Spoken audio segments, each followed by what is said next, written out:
Party, why you love this party, why you want these people back in Parliament, want to send some new representatives. Look at their red shirts.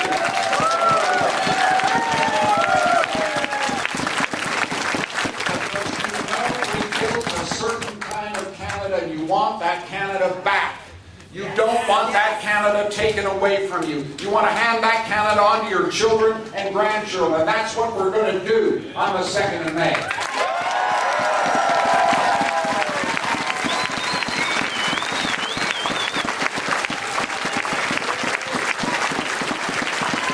Tell your neighbors, tell your friends, shut off the TV, shut off the radio, stop listening to the polls. Ask yourself a simple question. What kind of Canada do you want? That's the question I'm asking. Tell your neighbors what they ought to do on May the 2nd, what they're going to do on May the 2nd. We've got to understand this is a moment, and the Liberal Party has to understand this right across the country, and I think we all do understand it. This is a moment when we can shape the outcome. This is a moment when we can take control of what happens on the 2nd of May. We don't have to submit to the election. We shape the election. We control the election. We take ownership of the election. We take control of our destiny here. We are not passive spectators of an electoral spectacle. We are the actors of the drama. We are the people who will make it happen. That's why you're here on a Friday night, because you know in your heart of hearts, if we show up on May the 2nd, we win! Yes!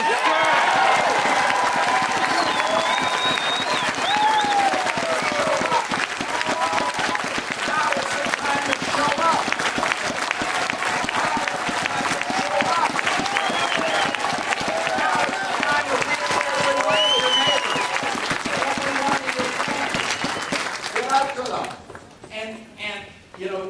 Many of you are canvas workers, and I don't know what we would do without you. I want to thank everyone who's made a phone call, everyone who's knocked in a sign, everyone who's knocked on a door. And remember something, this is the weekend where you see that NDP stake in the ground in front of the house. You walk right by it. You go back up and you talk to them. You go to the Conservative sign, you go up and you talk to them. Think about this. There are a lot of Conservative voters out there who are thinking, boy, oh boy, I voted for these guys. Look what I got. Look what I got voting for the Conservative Party. Hey, there's one there. Well,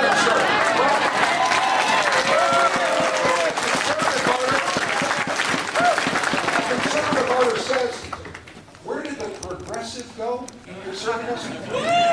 Where did the compassion go in conservatism?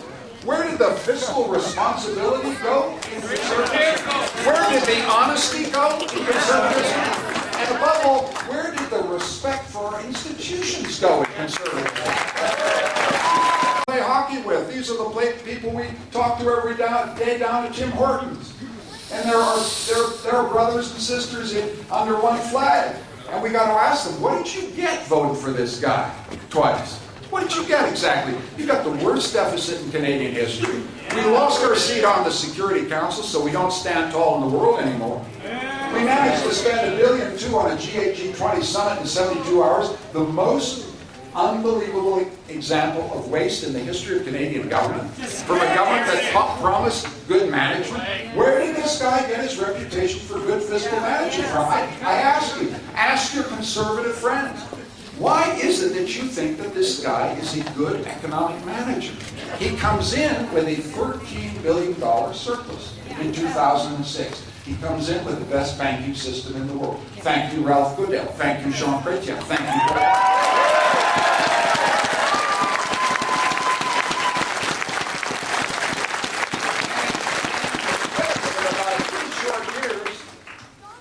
The highest spending government in the history of Canada, and we're on the brink of deficit before the recession starts. And now we're in a hole pretty well as deep as the one that Mulroney dug us in. We had to dig us out of the Mulroney hole. We are going to have to dig them out of the Harper hole. That's how it works, folks.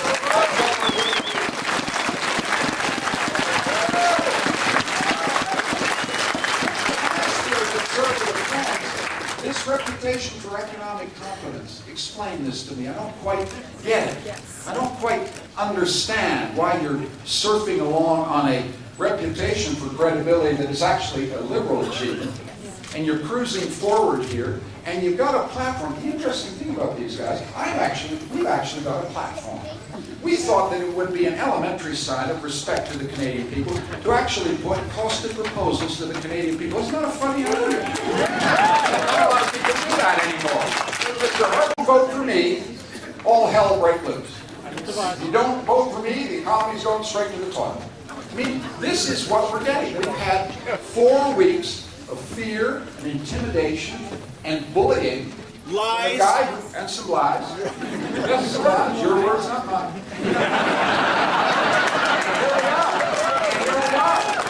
And here we are. And the country basically doesn't like it one little bit. This is Canada. And in Canada, we don't like to be bullied. We don't like to be intimidated. We don't like to be frightened. We don't like to be threatened. We don't like to be lied to. And that is what we've had for 5 years from this government. And that is why Canadians are saying, enough is enough. There is a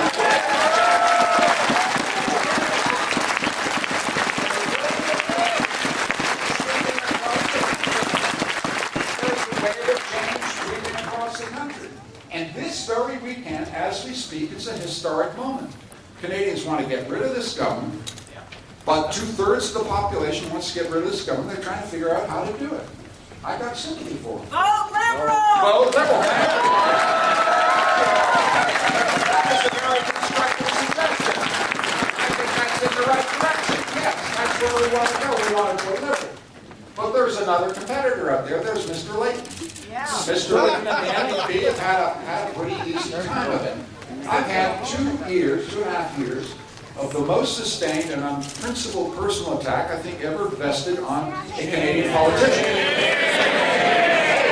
Do I look all beat up? I feel fine. I feel fine, but people haven't noticed the unexpected consequence of that, which is Jack Layton's got a free ride. He's had a free pass. They've gone after my dad. They've gone after my wife. They've gone after my life. They've gone after my patriotism. They've gone after my motivation. Shame! It's a fact. I'm not complaining. Nobody likes a complainer, and I've never complained about it. I'm just telling you that's what happened. That's a fact. Consequence was Jack Layton comes up the middle with a big wide grin. He's got a smile. There's no question he's got a smile. The question is, has he got anything else? There we are. We got a smile. We haven't got much else.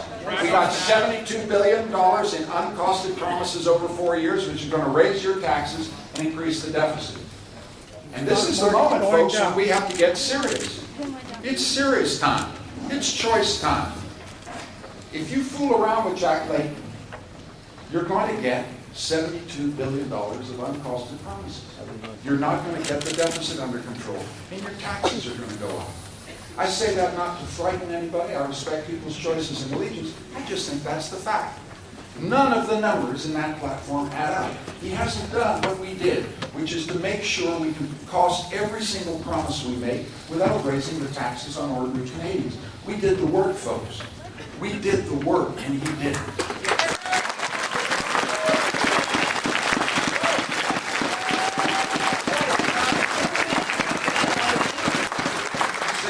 Choisir.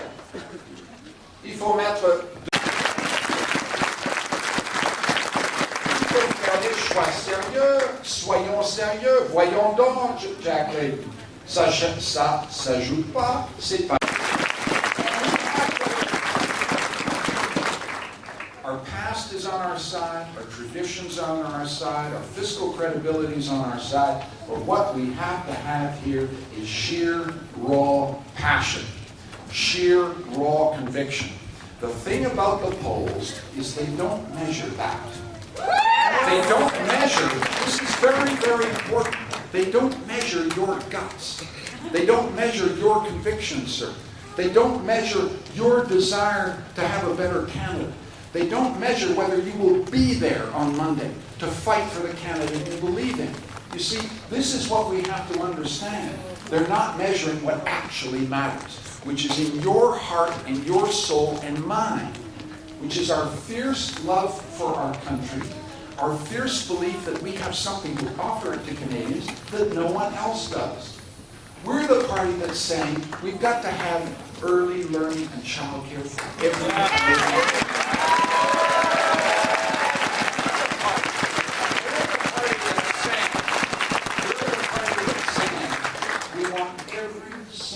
Young Canadian who's ever dreamed of going to college and university, but thought that tuition costs would be too steep, the student debt load would be too high.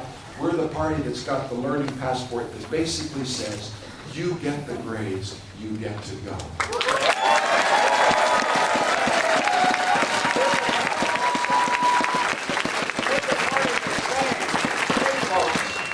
What is the single most important thing that we can do for the future of the Canadian economy? That is to invest in the most vital natural resource in this country. The most vital natural resource in this country, I'm about to show you where it is. Young lady, can you step forward? Just a minute. The most vital resource in Canada.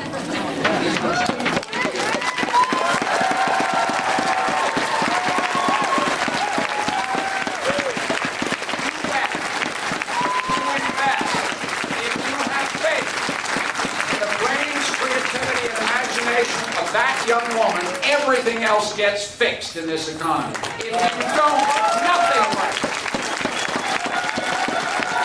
Imaginative, compassionate vision of our country that's based on a simple idea of equality of opportunity.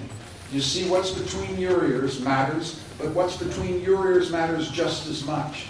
You see, it's all about equality. No one, we can't afford in the 21st century to leave anybody behind. We cannot afford to have a society where Aboriginal kids get less spent on them than non-Aboriginal kids.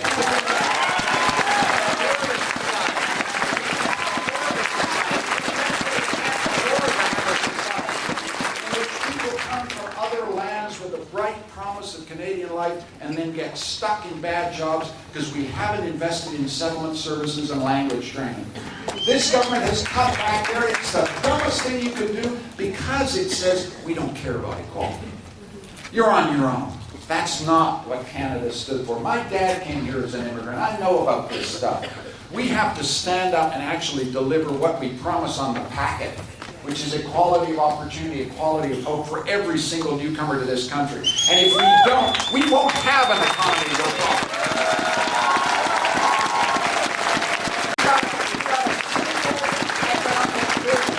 It's choosing time here, folks. It's choosing time on Monday the 2nd. Democracy! Sorry? There you go. Boy, this is a lively crowd. We have to put this idea of equality of opportunity at the center of our economic vision because it leads to very clear choices. We're not going to spend $30 billion on F-35 fighter aircraft without a competitive bid. We're not going to do it.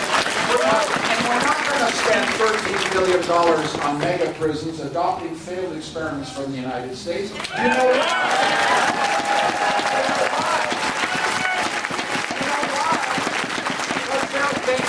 Matter more. There are things absolutely more important to our economic future, like investing in what's between her ears. That's pretty important to me. Like investing, like making absolutely sure we offer equality of opportunity and we sustain the standard of living of the middle-class Canadian family. If you do that, everything else gets fixed. If you don't do that, and here's the thing, we are living in a more and more unequal society. It's very important for us to understand it. The Canada that I love, the Canada I grew up in, had very much smaller disparities in income between the very rich, the middle class, and everybody else. And now we have a society in which the rich are getting considerably richer, the middle class are getting left behind and having trouble making ends meet, and some of the poor are falling right off the table. That is Harper's Canada, and it has to stop. And it has to stop not just for moral reasons or for reasons of compassion, but because this will kill the economy. Yeah.